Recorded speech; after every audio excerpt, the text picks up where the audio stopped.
if I go a million miles away. Según la medicina hipocrática, toda enfermedad surgía de un desequilibrio de los 4 humores que componían el cuerpo humano: sangre, flema, bilis amarilla y bilis negra.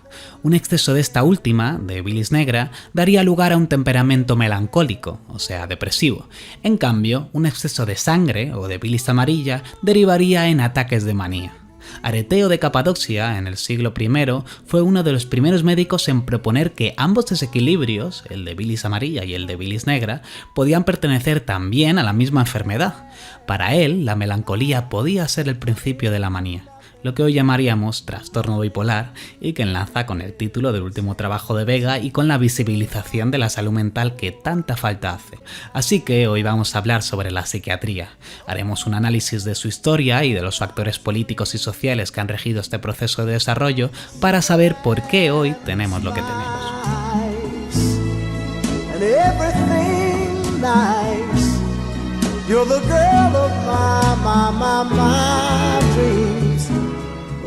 Dicen que la historia la escriben los vencedores. Y bueno, viendo un poquito la historia de la psiquiatría, la verdad es que no tengo muy claro quién ha podido escribirla, porque navegando un poco en ella no haces más que encontrarte con psicópatas que no son precisamente los pacientes. De hecho, ejercen el poder y el rol de psiquiatras para hacer experimentos a cual más marronero y cruel para acabar descubriendo nada. No ha sido hasta hace bien poquito que se han empezado a producir algunos cambios y a desarrollarse un poco, pero vamos, que a día de hoy sabemos 100.000 veces más de cómo funciona el universo que de cómo funciona nuestro cerebro. Y una parte de lo que entendemos como certeza sobre la salud mental están más basadas en hipótesis que tienden a ser presentadas como hechos científicos. Pero bueno, que eso poco a poco lo vamos a ir viendo. Empecemos ya de una vez con la historia de la psiquiatría.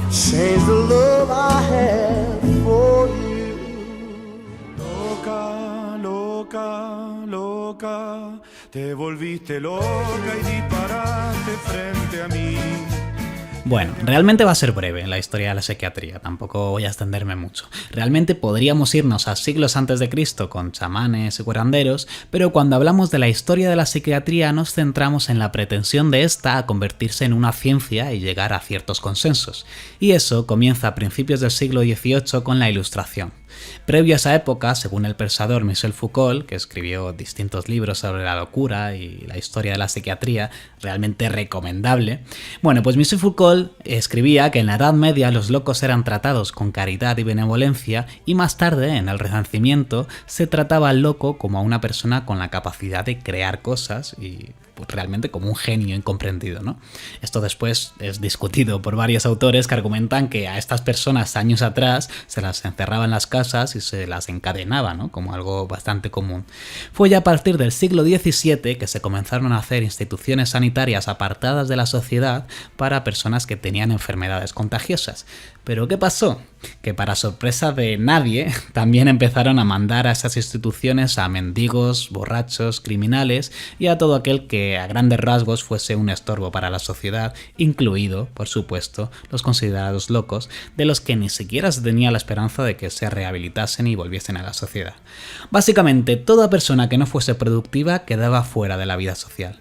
Así que, en una sociedad en la que la razón y la productividad pasaban a ser el centro de lo considerado normal, el loco quedaba totalmente excluido de ella. De hecho, en 1656, el 1% de la población en París estaba hospedada en estos hospitales en los que se mezclaba a enfermos, criminales y vagabundos sin hacer distinción de ninguna clase. Y es a partir de la Revolución Francesa que a estos locos se les pasó de ponerles cadenas a ponerles la camisa de fuerza.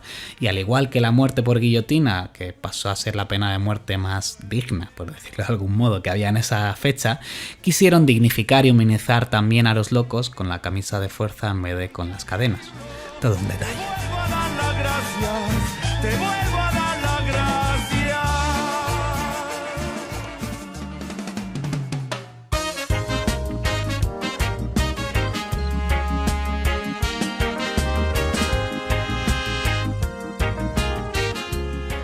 Es a partir de este momento cuando empieza la época dorada del sadismo psiquiátrico con experimentos a cual menos ético.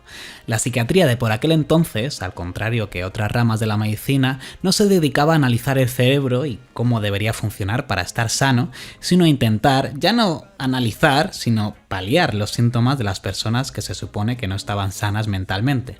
Ojalá tuviésemos una orilla o dos, ¿no? Para que os pudiese contar el tipo de experimentación que se hacía, pues cortando un poquito de allí, otro poquito de allá y sometiendo al cuerpo y a la mente a situaciones límite, ¿no? Cositas así. Pero bueno, tampoco quiere traumatizar a nadie. Quedaos en que prácticamente no sirvió para nada y esos estudios al final fueron utilizados para justificar ciertas ideologías racistas y machistas que había en aquella época en Europa. En Alemania sí que es verdad que eran un poquito más serios con las investigaciones y por eso pues, gran parte de las enfermedades relacionadas con el cerebro tienen nombres alemanes, como Alzheimer, por ejemplo. Sin embargo, los franceses sí que se caracterizaban por utilizar conceptos pseudocientíficos para justificar su racismo y su misoginia, como hemos dicho antes. Medían los cráneos de las personas negras y de las personas blancas y decían que los negros eran biológicamente menos inteligentes, ¿no? Y aparte, se inventaron enfermedades mentales que serían bastante graciosas recordarlas a día de hoy, de no ser porque quien se supone que las tenía era internado en un hospital. Así que bueno, estas enfermedades ficticias eran, por ejemplo, la histeria, que estaba relacionada con las mujeres, o los vapores, que eran aires que surgían también del útero de las mujeres y que alteraban las funciones del cerebro. Por lo tanto, las mujeres podían ser etiquetadas como enfermas mentales, tanto si se identificaban demasiado con el estereotipo femenino de la época, con la sumisión, debilidad, pasividad, ¿no? Cayendo en diagnósticos como lo que he dicho anteriormente, como la histeria, o por el contrario, si transgredían estos roles, podían ser diagnosticadas con etiquetas como la psicopatía o trastornos de personalidad, ¿no? Entonces, ¿qué hacían como terapia para paliar esto? Pues una clásica mutilación genital para aliviar o para hacer desaparecer estos estados melancólicos, estas histerias y demás trastornos que se inventaban. Cabe destacar también que la transexualidad era una enfermedad mental hasta hace 8 o 9 años, o la homosexualidad hasta 1974 también era una enfermedad mental. Cosillas que tiene la psiquiatría por ahí, ¿no? Ya ni el mundo te gira loco, sin consuelo. A partir de los años 50, pese a que el paradigma y la concepción sobre las enfermedades mentales seguía siendo el mismo, hubo un desarrollo de los fármacos. Algunos de estos fármacos sirvieron, otros no, otros tenían tantos efectos secundarios que anulaban a la persona y otros simplemente surgieron investigando otros ámbitos como la obesidad, de donde, por ejemplo, salió el antidepresivo más vendido durante mucho tiempo llamado Prozac. Este seguro que suena.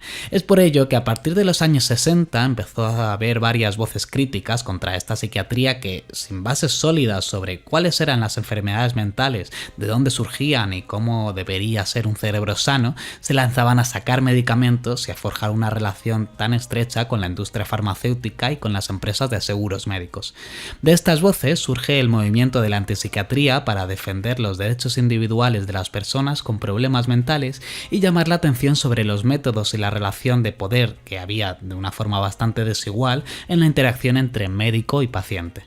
Desde entonces, la antipsiquiatría ha tratado de reformar el asilo y transformar esas relaciones que he dicho antes, ¿no?, entre el personal y los internados, eliminando, por ejemplo, esto es importante, el concepto de la enfermedad mental. ¿Esto quiere decir que las personas con esquizofrenia o con trastorno bipolar no les pasa nada? No. Realmente la antipsiquiatría reflexiona sobre el concepto de enfermedad, sobre qué significa, ¿no? Y al final llega a la conclusión de que esas conductas de estas personas, que por supuesto existen y pueden ser motivo de sufrimiento, no cumplen con las características para ser llamadas enfermedades. Yo soy loco cuando lo muevo así, duro encima de mí. Dale, ponte pa' mí. Así que así es como estamos actualmente.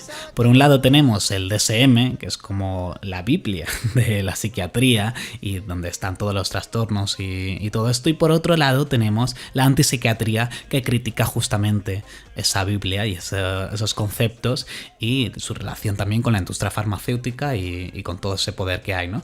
Tanto en la psiquiatría como en la antipsiquiatría todo está un poquito en el aire. En cuanto al diagnóstico, por una parte, el hecho de que te digan que tienes bipolaridad, depresión o lo que sea que pueda estar en el DSM, te ayuda a sentirte comprendido y a saber que lo que vives le pasa a mucha gente y tiene formas de tratarse específicas. Se podría decir incluso que crea cierta comunidad, ¿no?, entre las personas con el mismo diagnóstico, pero a la vez es algo que enclaustra un poco y que pone unos muros a algo que es bien complejo y que no individualiza, ¿no? Es como si esa etiqueta pesase tanto que no te dejase salir de ahí.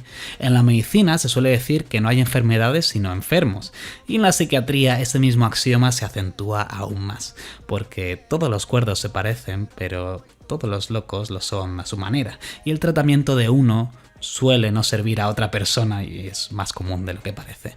Así que además, a día de hoy, respecto a este tratamiento, es que hagas lo que hagas, vas a tener estigma, sí o sí. Si no lo tomas, porque no lo tomas y no te quieres curar, y eso significa que estás súper mal y que no eres consciente de la realidad. Y si los tomas, porque necesitas esos fármacos para vivir, porque la industria farmacéutica te ha engañado para que tomes eso cuando muchas veces o no funciona bien o tiene demasiados efectos secundarios, lo que sea. Hagas lo que hagas, está jodido. Pero lo que sí que es cierto es que desde hace unos años se está empezando a hablar sobre la salud mental desde una visión crítica, englobando también todo esto que hemos dicho antes, ¿no? Tanto de una rama como de otra. Cada vez se entiende más que hay muchas veces en las que una persona tiene que tomar un tratamiento específico que le hace bastante bien, y otras en las que quizás ese tratamiento o podía hacerse de otra forma, o tiene demasiados efectos secundarios, o no lo necesita y lo venden las industrias farmacéuticas, o simplemente necesita mejores condiciones de trabajo y un jefe que no sea un imbécil, ¿no? Como ciertos cambios sociales que no individualicen todo el problema de la salud mental en personas específicas y en eres tú quien tiene ese problema, sino que a veces es la sociedad quien tiene un problema. De lo que estoy seguro es que este punto de mira de la salud mental va a traer reflexiones sobre la manera en la que hemos tratado todo este tiempo el tema y la importancia de investigar y de tratarla con la trascendencia que tiene. Loco cuando lo muevas así, duro encima de mí, dale ponte pa' mí, que te quiero sentir. Sabes que me muero por ti y que tú te mueres por mí, así que no hay más nada que decir.